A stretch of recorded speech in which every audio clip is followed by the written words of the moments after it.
What's going on, everybody? Lou here from Stretch and Grow, the massage practitioner and certified personal trainer. And this video, what I want to do is have a heart to heart conversation with you.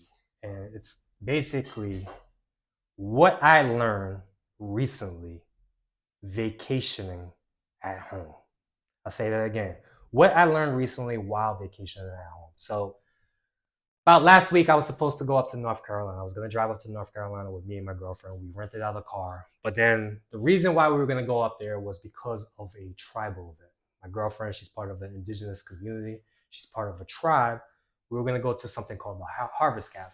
It's basically indigenous Americans, they get together, they celebrate.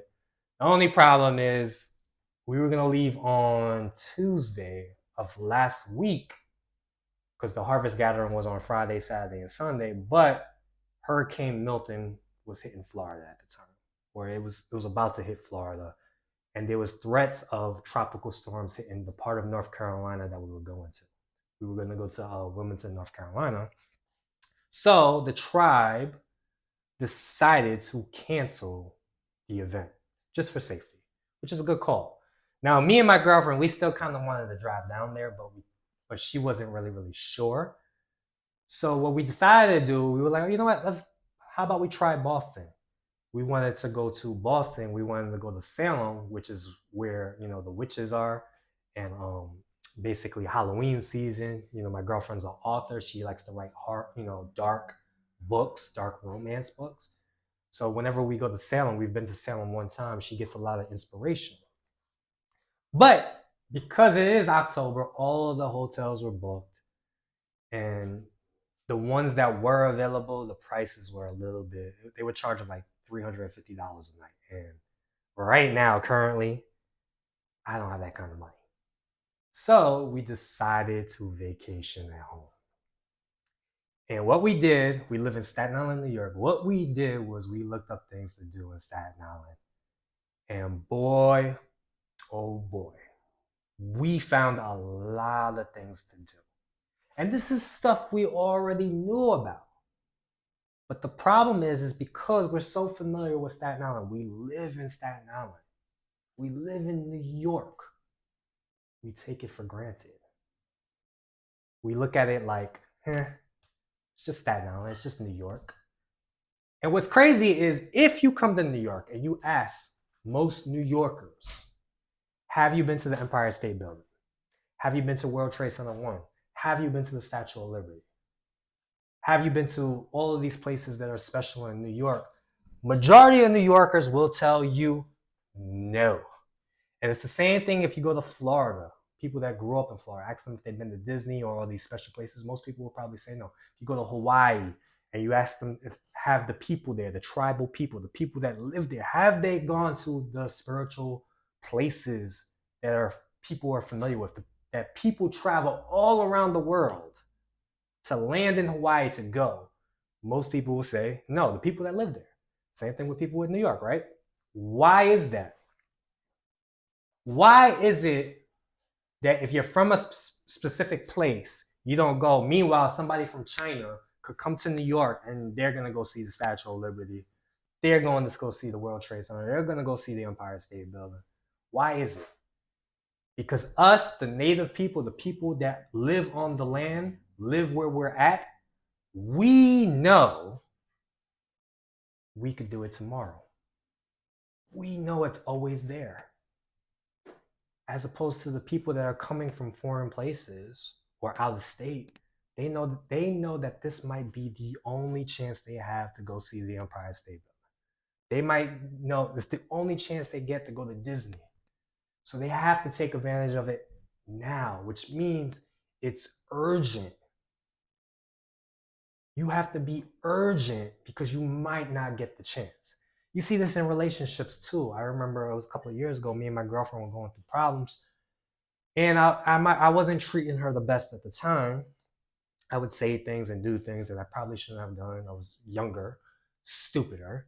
And it wasn't until she threatened to leave me, where she was talking about breaking up with me, that I was like, oh no. I started to do the perceived right thing. I started to go do right by her. because now I knew there was a threat of her leaving. I felt the urgency. So we do this in relationships. We take our partners for granted. We take our jobs for granted. We take our health for granted. There's people in the hospital right now that are having problems breathing, and they only wish that they could breathe properly, they could breathe good. But now, because they can't do that, that's all they're wishing for. There's people that can't walk right now that they all they wish for is if they could walk, if they could have one more meal, if they could have one more chance to see a loved one, people that are dying. But us, we take everything for granted. So this is something that I really, really learned while vacation. And I was like, wow, there was so many cool things. We did a ghost tour. We went to the Staten Island Museum. We went to go see the mall. We went on another tour. And we were like, wow, there's so many things to do in Staten Island that we ended up spending quite a bit of money. And but there was also parks that we went to go see that were for free. There's so many things to do, more than likely in your neighborhood, in your town, that you could enjoy, that tourists come in and go see, but you won't do it because you know that you could do it tomorrow. I recently had a conversation with my youngest brother. My youngest brother is about to get married. He gets married in April 2025.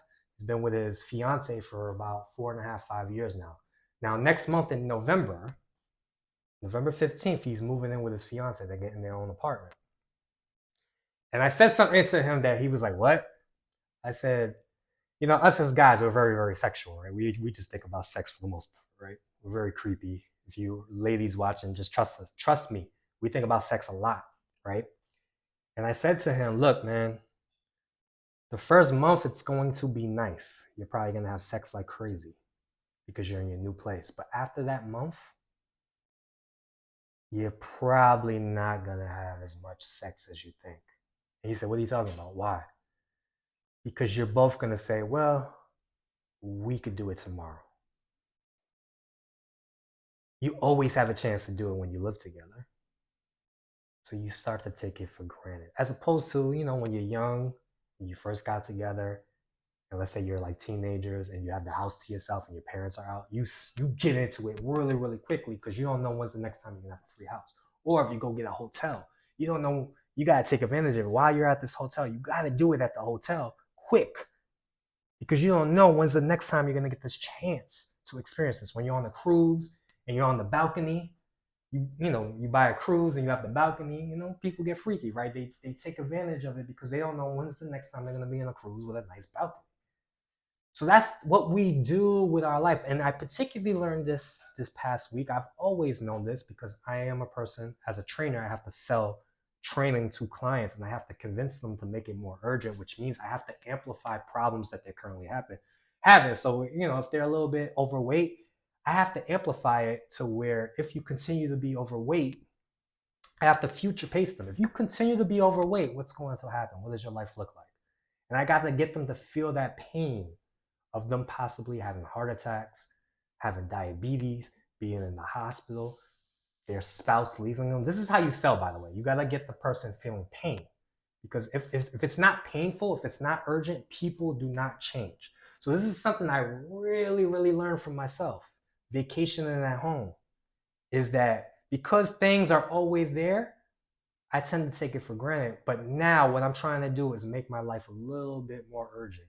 I'm trying to zone in more, appreciate what I have a gratitude list. What are things that I want to do?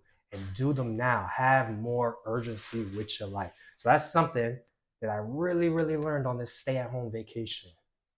And you could probably do the same thing. You probably have a lot of things you could do in your neighborhood that you're not doing right now.